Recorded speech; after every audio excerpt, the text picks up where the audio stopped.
പണ്ട് ശ്രീകൃഷ്ണ ഭഗവാനെ പരമപ്രേമത്തോടെ ആരാധിച്ചിരുന്ന ഒരു ഉത്തമ ഭക്തനുണ്ടായിരുന്നു. അദ്ദേഹം സദാ കൃഷ്ണനെ മാത്രം ചിന്തിച്ച് കൃഷ്ണനാമം ജപിച്ചു കഴിയും.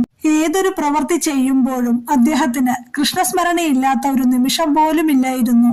എന്നിട്ടും ആ ഭക്തന് കൃഷ്ണനെ സ്നേഹിച്ചു മതിയായില്ല. ഉറങ്ങുന്ന സമയം കൂടി കൃഷ്ണസ്മരണയിൽ ഇരിക്കാനായെങ്കിൽ എന്ന് കൊതിച്ചു. ഉറക്കത്തെ ജയിച്ച് കൃഷ്ണസ്മരണയിൽ മുഴുകിയാലും ഇടയ്ക്കെല്ലാം ഉറക്കം അദ്ദേഹത്തെ പിടികൂടും. മാത്രമല്ല, ഭഗവാന്റെ മനോഹര രൂപത്തെ നോക്കിയിരിക്കുമ്പോൾ അതിന് വിഘ്നം വരുത്തിക്കൊണ്ട് ഇടയ്ക്കിടെ കൺപോളകൾ ചിമ്മിയടയും. എന്റെ കൃഷ്ണ, ഇത്രയും സമയം കൃഷ്ണനെ സ്മരിക്കാതെ വെറുതെ പോയല്ലോ എന്ന് ആ ഭക്തൻ സങ്കടപ്പെട്ടു. ഭക്തന്റെ ചിന്ത ആദ്യം അറിയുന്നത് കണ്ണനല്ലേ. കണ്ണൻ പറഞ്ഞു, പ്രിയപ്പെട്ട ഭക്ത, നീ ഒട്ടും വിഷമിക്കേണ്ട. ദ്വാപരയുഗത്തിൽ ഞാൻ ഭൂമിയിൽ ഒരു മനുജ ബാലനായി അവതരിക്കും. അപ്പോൾ മനുഷ്യന്റെ എല്ലാ ഗുണങ്ങളോടും കൂടി ഞാൻ പല പല ലീലകളാടും. അന്ന് ഞാൻ ഉറങ്ങിയാലും ഉറങ്ങാതെ എല്ലാം കണ്ട് എന്നോടൊപ്പം ഉണ്ടാവാൻ നീ ഒരു മയിൽപീലിയായി ജനിക്കും. പരമഭക്തനായ നിന്നെ എന്നേക്കാൾ ഉയരത്തിൽ ഞാൻ എത്തിക്കും.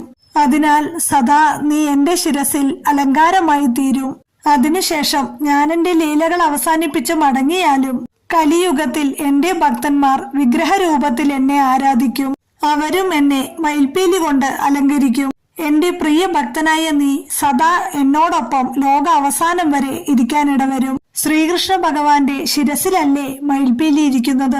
ഭഗവാൻ ഭക്തനെ തന്നേക്കാൾ മുകളിൽ സ്ഥാനം നൽകി. അതാണ് കണ്ണന്റെ ഭക്തവാത്സല്യം. മനുജബാലനായി ലീലയാടുമ്പോൾ കണ്ണൻ ഉറങ്ങിയാലും മയിൽപീലി ഒരിക്കലും കണ്ണടക്കില്ല. ഗുരുവായൂരപ്പനായി വിലസുമ്പോഴും ബാങ്കെ ബിഹാരിയായി ഭക്തന്മാരെ കൊതിപ്പിക്കുമ്പോഴും എല്ലാം കണ്ട് നിർവൃതിയോടെ കണ്ണനെ സദാ സ്മരിച്ച് കണ്ണന് മുന്നിൽ വരുന്ന ഭക്തർക്ക് അനുഗ്രഹമായി ഇന്നും എന്നും എപ്പോഴും പീലി കണ്ണു തുറന്നിരിക്കുന്നു. നമ്മുടെ കണ്ണും ബുദ്ധിയും മനസ്സും ചിന്തയും എല്ലാം സദാ കൃഷ്ണ ആനന്ദത്തിനായി തുറന്നിരിക്കട്ടെ. എല്ലാവർക്കും കൃഷ്ണപ്രേമം നിറയട്ടെ.